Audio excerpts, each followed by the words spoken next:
Assalamualaikum warahmatullahi wabarakatuh.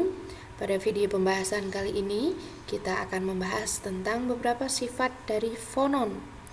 Jadi pada video sebelumnya kita sudah membahas tentang getaran kisi.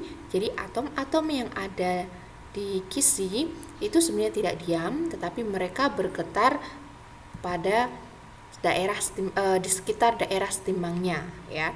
Jadi atom-atom itu bergetar di daerah setimbangnya. Kemudian kalau semisal ada efek dari luar, faktor eksternal dari luar, misalnya ada panjang gelombang yang merambat atau ada energi termal, maka atom-atom tersebut akan lebih bergetar lagi, ya, akan berosilasi, kemudian membentuk gelombang elastis.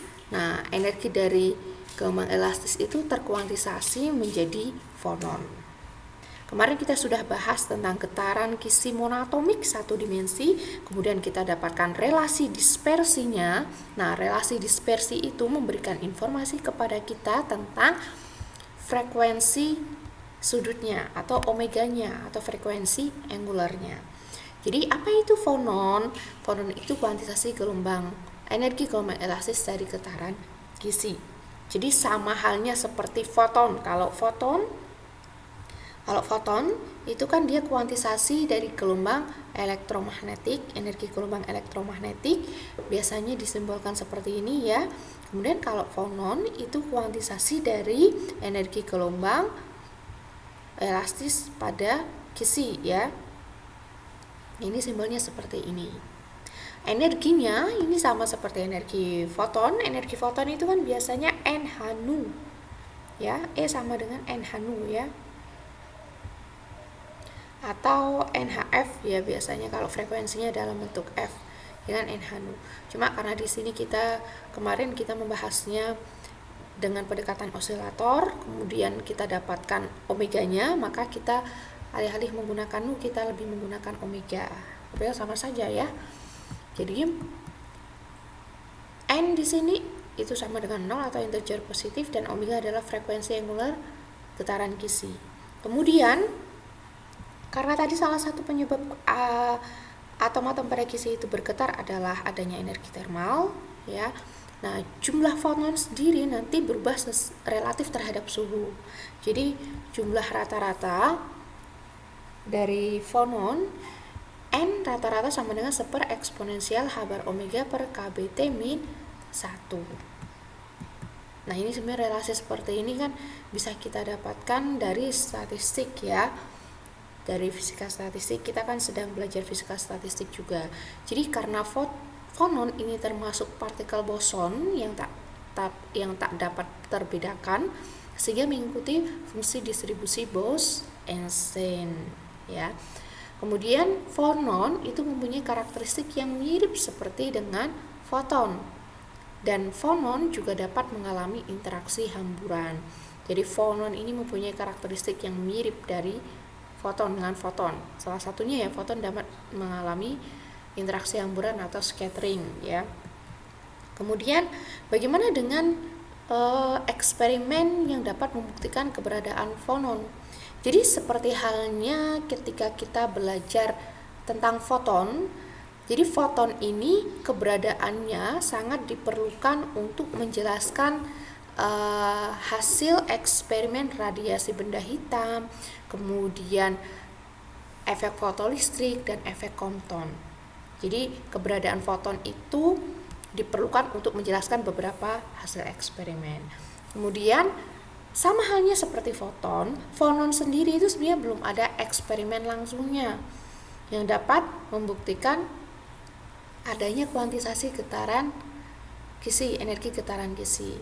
Tapi ada eksperimen yang tidak langsung yang mengharuskan adanya keberadaan fonon, yang penjelasannya itu mengharuskan adanya keberadaan fonon.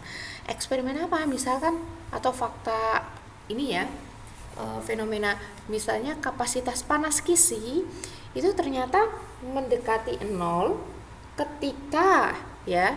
Jadi ternyata kapasitas panas kisi itu mendekati 0 ketika suhu, ya, suhu kisi itu juga mendekati 0. Nah, Hal ini hanya bisa dijelaskan ketika kita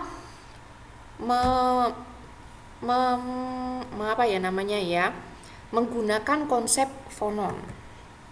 Kemudian yang kedua, hamburan sinar X dan neutron pada kristal. Nah, ternyata hamburan sinar X dan neutron pada kristal ada perubahan momentum dan energi selama proses. Nah, perubahan momentum dan energi selama proses hamburan itu hanya bisa dijelaskan atau hanya bisa dikaitkan apabila kita menggunakan konsep fonon. Jadi, berubahnya momentum dan energi itu ada kaitannya dengan bertambah dan berkurangnya fonon. Kemudian, sifat-sifat fonon ini itu juga bisa dapat kita tentukan dengan mengatur momentum dan energi pancaran sinar X atau neutron. Nah, sekarang kita akan membahas tentang momentum fonon. Masih ingat dengan relasi de Broglie? Jadi, hipotesis de Broglie itu awalnya muncul ketika de Broglie itu ya kayak semacam menanyakan kepada diri sendiri mungkin ya, seperti ini. Masa sih yang istimewa itu hanya cahaya? Masa cahaya itu bisa berperilaku seperti partikel dan bisa berperilaku seperti gelombang atau dualisme partikel gelombang? Ya, memangnya yang lain tidak istimewa seperti kita misalnya gitu kan? Ternyata dari relasi de Broglie itu bahwa semua benda itu bisa berperilaku seperti gelombang. Ya, jadi termasuk kita sebagai partikel ya, manusia itu kan sebagai partikel itu ternyata juga bisa berperilaku seperti gelombang. Hanya saja panjang gelombangnya itu kan sangat kecil sekali sehingga tidak bisa diamati di laboratorium. Ya. Nah, dari relasi de Broglie ini ternyata ini juga berlaku untuk fonon. Ya. Jadi kalau relasi de Broglie itu kan lambda sama dengan H per P. Ya. Kemudian dari relasi de Broglie ini nanti kita dapatkan P itu sama dengan H per lambda. Atau bisa kita tuliskan sebagai H bar kalikan dengan K. Nah, H bar K ini biasanya disebut sebagai momentum kristal. K sendiri kan masih ingat ya, K sendiri itu adalah vektor gelombang dari fonon. Nah, H bar K ini momentum kristal. Kemudian kita review sedikit tentang difraksi sinar X kemarin ya. Dari difraksi sinar X itu kan bisa dijelaskan dengan menggunakan hukum Bragg atau kita di sini kita sebutnya sebagai difraksi Bragg. Nah, ternyata kondisi difraksi Bragg itu bisa kita tuliskan sebagai delta K sama dengan G. Ya. Kalau kemarin kan kita menuliskannya kan menggunakan relasi yang berbeda ya. Nah, ini kita menggunakan relasi vektor gelombang, delta K sama dengan G. Dengan delta K itu sama dengan K aksen minus K. Jadi kalau semisal Anda melihat gambar ini, ya, ini awalnya foton datang, ya, ditembakkan ke kristal, kemudian dia terhambur. Jadi foton datang dengan bilangan dengan vektor gelombang K, kemudian mengenai kristal, dihamburkan, ya, dengan vektor gelombang K aksen. Ya. Nah, ini ternyata kondisi difraksi Bragg seperti ini bisa kita tuliskan delta K sama dengan G. Dengan delta K-nya berarti ini ya, lihat gambar yang di bawahnya. Ini K aksen, delta K itu ini. Jadi kalau misalnya Anda lihat anak panahnya, K delta K itu sama dengan K aksen. Ya. Atau berarti kan ini kan kalau dari sini K aksen itu sama dengan K plus delta K. Atau delta K itu jadinya sama dengan, lihat arah vektornya ya, Jadi delta K itu sama dengan K aksen minus K. Sehingga kelestarian vektor gelombang atau difraksi Bragg dari foton sinar X itu diberikan oleh K aksen itu sama dengan K plus G. Karena kan delta K sendiri adalah K aksen minus K ya.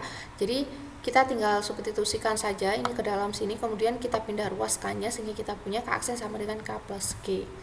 K aksen itu vektor gelombang foton sebelum K aksen itu sesudah hamburan ya, K itu sebelum hamburan, dan G itu adalah vektor kisi balik. Kemudian kita tinjau hukum kelestarian momentumnya.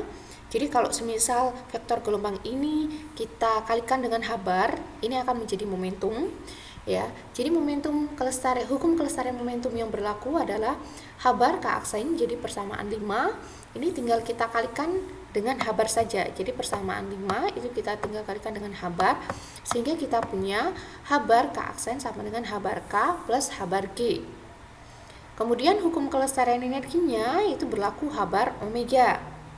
Jadi kalau kita kan E sama dengan HNU ya, atau HF gitu ya, karena kita pakai omega itu kan sama dengan 2PF atau 2PNU ya.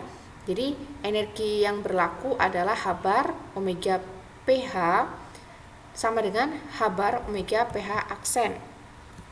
Nah, pH itu adalah frekuensi gelombang foton sebelum hamburan. pH itu foton ya, foton. Kemudian pH aksen, omega pH aksen itu adalah mohon maaf, ini bukan vektor gelombang ya, tapi frekuensi ya.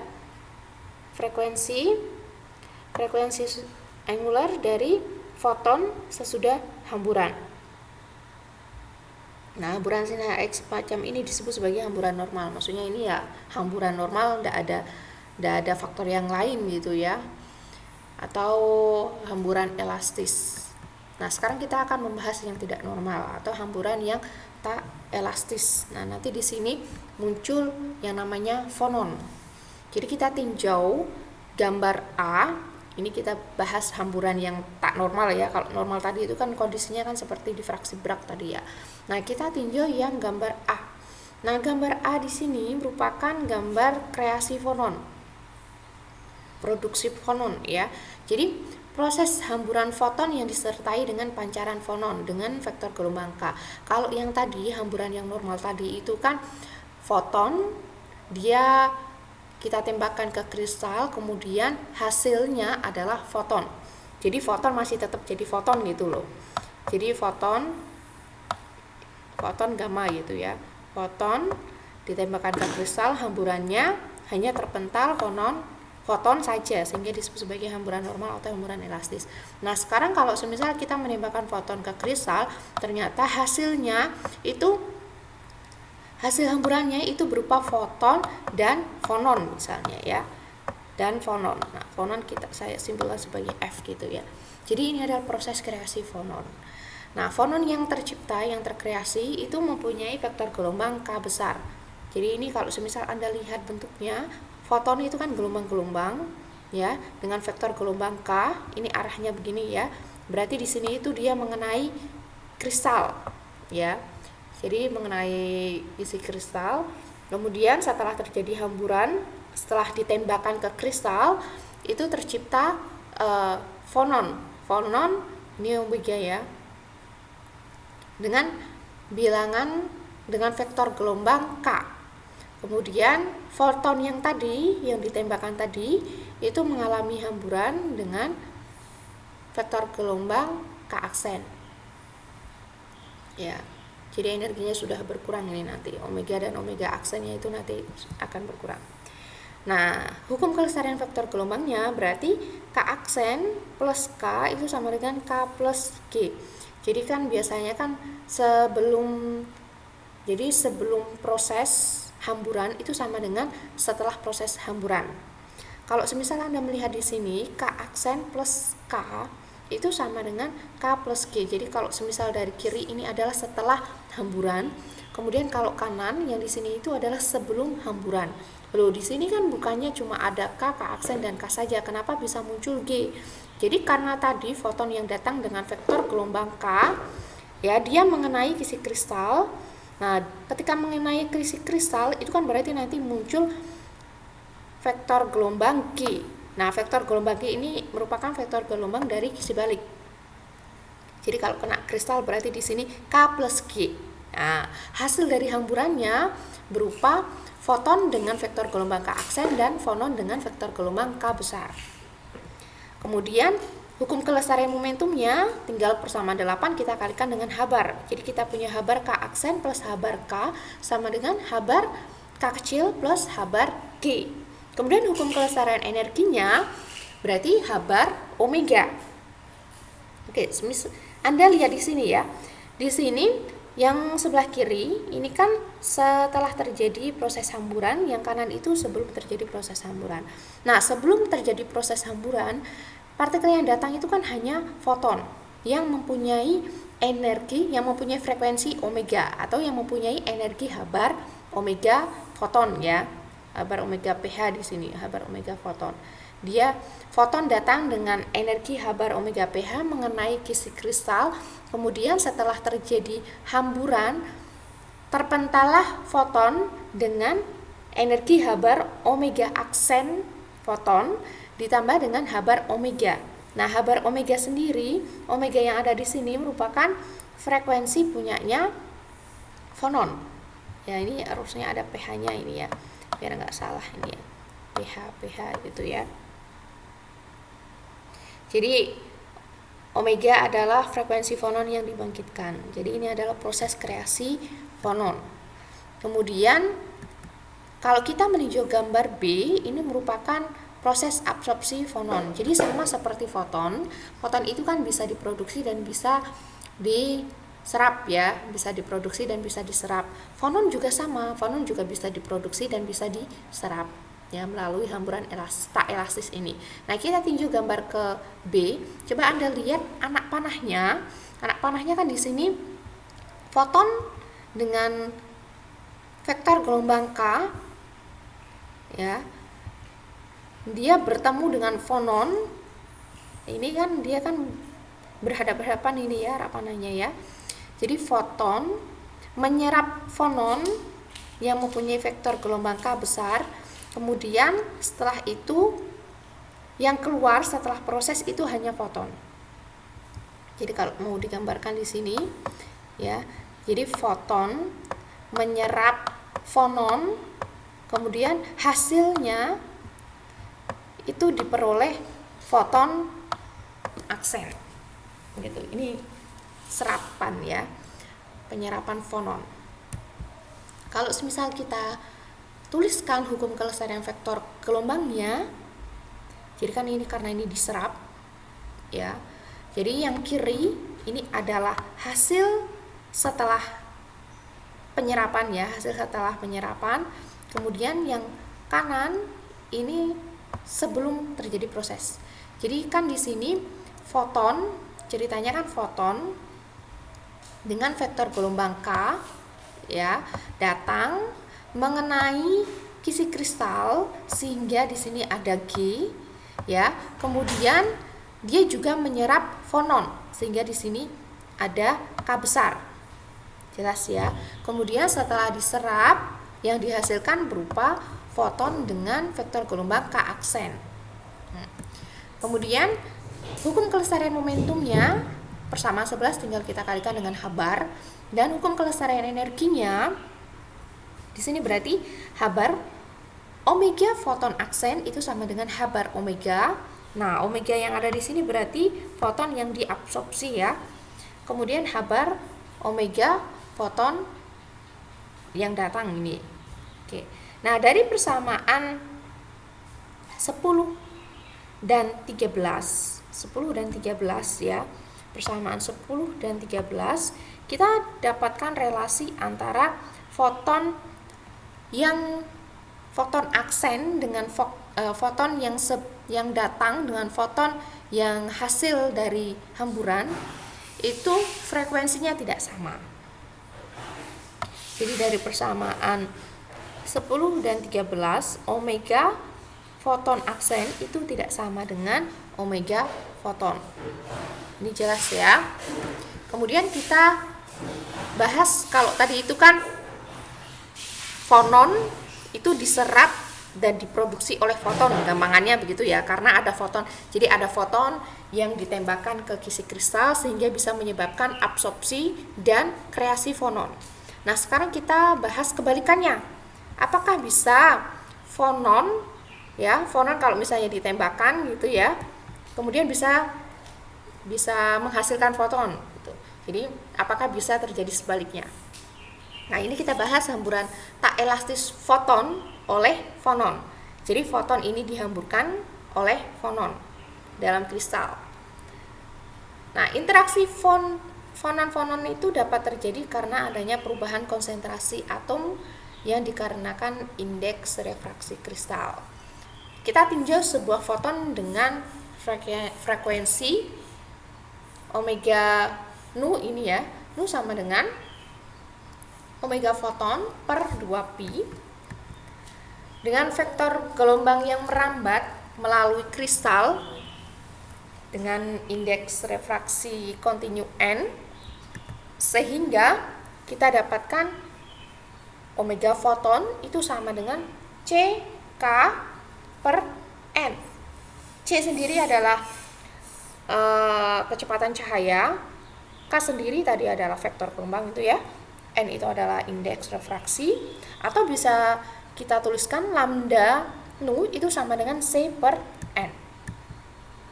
Nah, foton berinteraksi dengan fonon, hasil interaksinya vektor gelombang K aksen dan frekuensi foton nu. Nah, jika vektor gelombang fonon K dan frekuensi gelombang omega, maka hukum kelestarian energi dan momentumnya itu seperti ini. Jadi ini kan yang sebelah kiri, ini saya biasanya karena kan proses ya, sebelum energi sebelum sama dengan energi sesudah. Tapi kalau di buku-buku ini yang dituliskan untuk yang fonon ini ya, yang subbab fonon ini, kebanyakan memang energi setelah hamburan itu sama dengan energi sebelum hamburan. Jadi kayak dibalik gitu, tapi kan sama saja maknanya ya. Jadi kalau semisal Anda melihat ketika sebelum terjadi hamburan, itu kan fonon berinteraksi ya. Habar omega itu punyanya fonon. Habar omega itu kan punyanya fonon. Kemudian habar omega foton aksen ya, habar omega plus habar omega foton aksen itu hasilnya adalah habar omega foton. Kemudian hukum kelestarian momentumnya itu habar K sama dengan habar K besar plus habar K aksen. Nah, persamaan 16 ini kita tanpa memperhatikan difraksi Bragg ya. Nah, dengan mengasumsikan bahwa nu S ini bukan nu S ya, tapi kecepatan ya. Hati-hati, ini penulisannya beda ya. Kalau ini nu, kalau ini V ya. Vs itu adalah kecepatan suara atau fonon konstan, sehingga omega itu sama dengan VSK. Nah, dari persamaan 15 dan 17, karena kecepatan fonon itu sangat kecil ya dibandingkan dengan kecepatan cahaya, maka diperoleh omega foton itu sangat lebih besar dibandingkan dengan omega fonon. Jadi kalau foton itu kan dia bergerak dengan kecepatan cahaya. Kalau fonon itu dia bergerak dengan kecepatan Vs. Nah, kecepatan cahaya dibandingkan kecepatan Vs itu kan jauh lebih besar kecepatan cahaya ya. Sehingga dari sini kita dapat simpulkan bahwa frekuensinya foton itu sangat lebih besar dibandingkan dengan frekuensinya fonon. Sehingga nanti kita bisa simpulkan bahwa energinya foton juga pasti lebih besar daripada energinya fonon ya. Nah, ini kalau dari persamaan 15 dan 17, karena Vs itu jauh lebih kecil daripada C, kita peroleh omega foton itu jauh lebih besar daripada omega fonon. Kemudian dari persamaan 16 dan 17 di sini kita peroleh bahwa omega foton itu tidak sama dengan omega foton aksen. Ya, energinya sudah berubah. Dan K itu sama dengan, oh mohon maaf, ini sama ya, jadi omega foton. Jadi karena tadi energi fonon, mohon maaf ini karena foton dan fonon ini kan cuma beda T dan N ya. Jadi karena energi fonon itu jauh lebih kecil daripada energi foton, sehingga dari persamaan 16 dan 17 habar omega ya, habar omega yang ada di sini itu bisa kita abaikan, sehingga kita punya habar omega foton itu sama dengan habar omega foton aksen. Nah, habar-habar ini kan kita tinggal coret-coret sehingga kita dapatkan omega foton itu sama dengan omega foton aksen. Dan sama halnya seperti yang di persamaan 17 ya, karena K di sini itu kan jauh lebih kecil ya, sehingga kita dapatkan K itu sama dengan K aksen. Kemudian relasi vektor gelombang K aksen dan K besar itu ditunjukkan oleh gambar di atas sini ya. Jadi ini adalah foton, ini foton dengan K aksen, foton dengan K. Kemudian ini adalah fonon dengan K besar. Jadi kalau semisal K dan K aksen itu panjangnya sama, maka ini membentuk segitiga sama kaki. Ya, segitiga sama kaki dengan alasnya yang K besar ini, fonon ini. Kalau misalnya kita mau nyari K besar ini, berarti kita bisa menggunakan rumus 2K sin V per 2. Ini kan mudah ya. Ini kan berarti kalau sudut yang dibentuk V itu kan sudut yang dibentuk antara K dan K aksen. Berarti ini kan kita bisa bagi jadi 2 begini ya. V ini kan sudut yang dibentuk antara K dan K aksen, sehingga sudut yang di sini adalah V per 2. Nah, sudut yang ada di sini juga V per 2. Nah, yang mau kita cari itu kan yang K besar, berarti kan di sini. Nah, ini berarti kita bisa menggunakan rumus sin. Jadi kita rumusin ya. Jadi K besar di sini setengah K besar ya, setengah K besar di sini itu berarti panjangnya K ya, berarti sama dengan K sin K kecil ya, K kecil sin V per 2. Nah, V per 2. Kemudian yang sini juga sama, berarti setengah K itu sama dengan K aksen sin V per 2. Karena K berarti jumlah K itu kan setengah K yang ada di sini ditambah dengan setengah K yang ada di sini. Dan karena K aksen itu sama dengan K, maka kita punya 2K sin V per 2. Jadi mudah ya untuk dipahami untuk yang relasi 20.